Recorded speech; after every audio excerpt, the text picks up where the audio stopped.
Hello students, hope you are all fine. Last time we have covered our last right, that is cultural and educational right, and this time we are coming up with our next right and the last right, that is right to constitutional remedies. How many laws are framed no matter what, चाहे कितने भी laws बना लो, but ये जो provisions हैं इन्हें अगर सही से implement नहीं किया गया तो इसका कोई वैल्यू नहीं रह जाता है, कोई मतलब नहीं रह जाता है इस फ्रीडम का।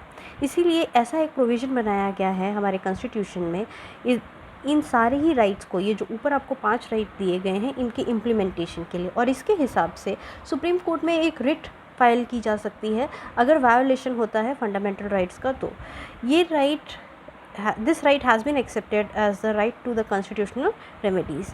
The Supreme Court plays an important role here.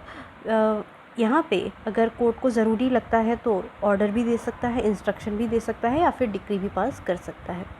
Supreme court के पास पावर्स हैं जो कॉन्स्टिट्यूशन ने उसे दिए हैं, और उसे कोई भी अपोज नहीं कर सकता है।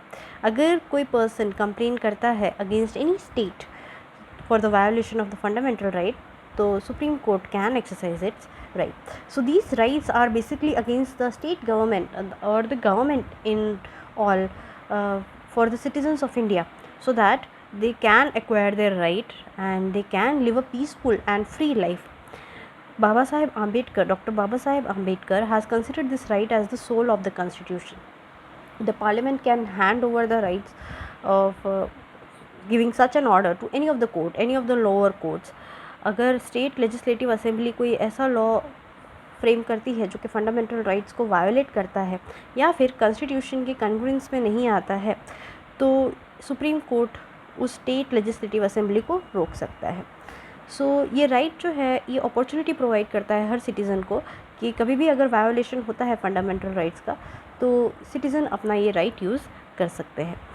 ये राइट्स गवर्नमेंट के अगेंस्ट हैं, एज़ मैंने कहा। तो फंडामेंटल राइट्स सारे ही सिटीजन्स के लिए हैं सारे ही टाइम पे, बट जब इमरजेंसी डिक्लेयर होती है उस टाइम पे इन राइट्स को सस्पेंड किया जा सकता है। कोई भी स्टेट ऐसे लॉज नहीं बना सकता है जो कि सिटीजन्स के फंडामेंटल राइट्स उनसे छीन ले। ठीक है, तो ये तो हमारे राइट्स यहाँ पे ख़त्म हो गए। अब हमारी ड्यूटीज़ क्या क्या हैं? हम एज अ सिटीजन्स, हमारे पास सिर्फ राइट्स नहीं हैं बल्कि कुछ ड्यूटीज़ भी हैं, और ऐसी 11 ड्यूटीज़ हमारे हर टेक्स्ट बुक के स्टार्टिंग पेज पे दी जाती हैं। ये क्यों दी जाती हैं? ताकि हमें समझ में आए, as a student also we can understand that when we grow up to be a citizen of India, what are all the things that we need to comply with. So number 1, we have to abide by the constitution. हमें constitution में दी गई सारी बातों को मानना है, उसके आइडल्स को रिस्पेक्ट करना है, उसके इंस्टीट्यूशंस को रिस्पेक्ट करना है, नेशनल फ्लैग को रिस्पेक्ट करना है, नेशनल एंथम को रिस्पेक्ट करना है। ये सबसे बड़ी हमारी सबसे पहली ड्यूटी है।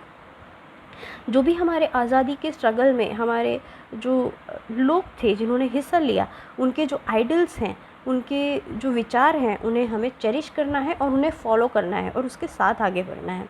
हमें अपनी सोवरेनिटी, यूनिटी और इंटीग्रिटी को अपहोल्ड करना है और प्रोटेक्ट करना है। हमें अपनी कंट्री को डिफेंड करना है, और जब भी नेशनल सर्विस के लिए हमें बुलाया जाए तो हमें रेडी रहना है नेशनल सर्विस प्रोवाइड करने के लिए। हार्मनी प्रमोट करनी है, भाईचारे की भावना प्रमोट करनी है, औरतों की डिग्निटी को मेंटेन करना है, बायसनेस नहीं दिखानी है, चाहे कोई किसी भी रिलीजन का हो, कोई भी लैंग्वेज बोलता हो, किसी भी रीजन से हो या फिर कोई भी सेक्शन से आता हो। हमें अपनी रिच हेरिटेज को प्रिजर्व करना है, उसे वैल्यू करना है। हमारा जो नेचुरल एनवायरनमेंट है, जो कि फॉरेस्ट, लेक, रिवर सबसे बना हुआ है, उन्हें प्रोटेक्ट करना है, उसे इम्प्रूव करना है। साइंटिफिक टेम्पर, ह्यूमैनिज़्म, इंक्वायरी का जो स्पिरिट है उसे और ज़्यादा बढ़ाना है, उसे मोटिवेट करना है। पब्लिक प्रॉपर्टी को बचाना है और वायलेंस से जितना हो सके दूर रहना है। हमें एक्सीलेंस की तरफ जाना है, और ये एक कलेक्टिव एक्टिविटी है ताकि नेशन जो है, हमारी कंट्री जो है, वो आगे और ऊंचाइयों को हासिल कर सके हर एक लेवल पे। कोई भी पेरेंट है जो किसी भी बच्चे का जो 6 to 14 ईयर्स तक आता है, वो उसकी ये जिम्मेदारी बनती है कि वो अपने बच्चे को फ्री और कंपलसरी एजुकेशन प्रोवाइड करे, प्राइमरी एजुकेशन प्रोवाइड करे, ये उसकी जिम्मेदारी बनती है। 6 जनवरी को फंडामेंटल ड्यूटीज़ डे की तरह सेलिब्रेट किया जाता है। इनमें से कुछ ड्यूटीज़ जो हैं वो लॉ के साथ बैक्ड है। अगर कोई पर्सन इसे वायोलेट करता है तो उसे जेल हो सकती है। So also various social evils are there in our society that should be eradicated, which are like untouchability, child labor, women exploitation, dowry, etc etc. ये जो ड्यूटीज़ हैं वो डायरेक्टिव हैं हमें बताने के लिए कि एक सेंसिबल और एक अवेयर सिटीज़न को क्या करना चाहिए।